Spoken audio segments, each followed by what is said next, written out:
Hi, this is Margaret, and let's start thinking about floor plans today.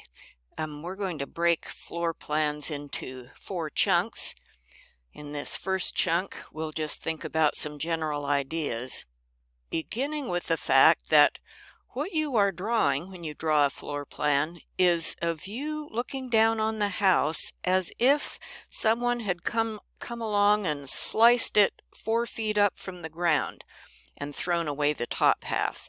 So that is what you are looking at, whatever you would see in the walls if the thing were sliced 4 feet above the ground. This floor plan is used in several other drawings in your set of plans.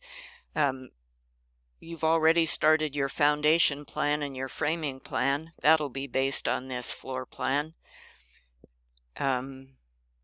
If you have HVAC drawings or electrical drawings or plumbing drawings, they'll be based on the floor plan. And all those plans will use the same scale and the same north direction, and the elevation will use the same scale too. You draw the walls with a medium thick line, and I've already set up your AutoCAD layer for you at that thickness. That's the A wall layer. And then other things you draw with thin lines, doors, windows, things like counters and sinks and appliances. Those are all thin. Let's look at the walls. By convention, when you draw the walls, you don't have to worry about all the details about what kind of material is in there. You just draw the exterior walls as 2 lines 6 inches apart. And you just draw the interior walls as 2 lines 4 inches apart. That's it. As you know, typically the exterior wall is required to be 2 by 6 studs. The interior wall may be 2 by 4 studs. So 2 by 6 on the outside, 2 by 4 on the inside. And as you will recall, that's not really their sizes. Those are their names, though they're actually smaller sizes.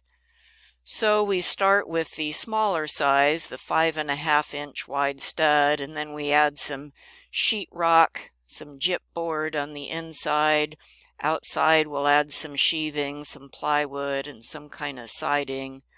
And we do similar stuff inside. So we don't have to spend a bunch of time trying to figure out, okay, how much does this add, how much does that add?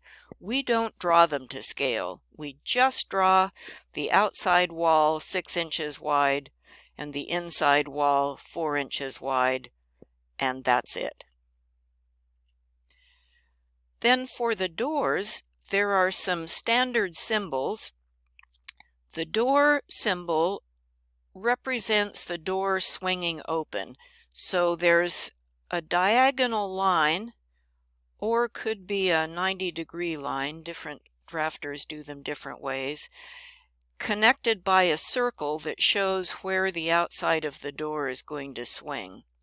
And with a door on the outside wall, that door swings inward. And the idea is if your front door swung outward, it would swing out over your front porch and knock people off the porch. So the outside doors swing in. And notice how there's a line across the wall representing where the sill is. The inside doors are drawn the same way, except they do not have that sill line.